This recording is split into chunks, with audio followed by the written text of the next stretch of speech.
Welcome to the Startup Grind. You're kind of famous for this term, thunder lizard. I wonder if you could just tell us a little. Who's heard that term before? Okay, Infamous. Third of the room. Okay. Third of the room. Tell us about So it. yeah,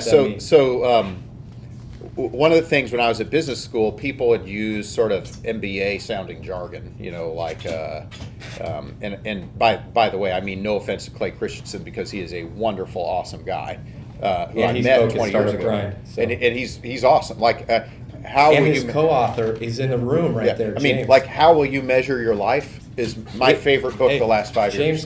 James is a co-author on that book right there. Raise your hand, James. That's one of my favorite No books. kidding? Too. Yeah, that's co-author. awesome. That's an awesome book. Like the whole just this once fallacy of and not playing basketball is just a great book. It's easier to keep your standards 100% of the time than it is 99% of the time. Right. And so because 99% drifts into not keeping them. That's right. Right. And so, but anyway, but they would use terms that are kind of MBA sounding, like disruptive innovation or core this wasn't a Clay term, but like core competencies or things like that.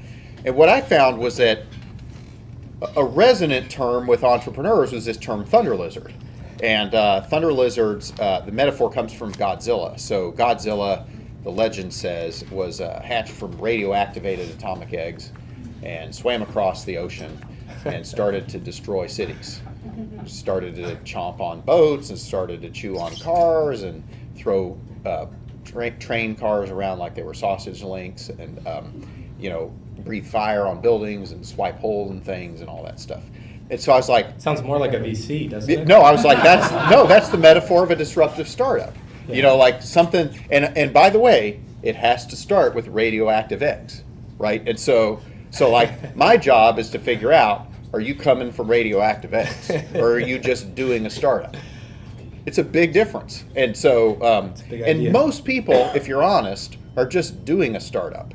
They're doing it because they're attracted by the romance of it, or they're doing it because they know something. But very few entrepreneurs step back and say, I want to build something that is exponential and world freaking class.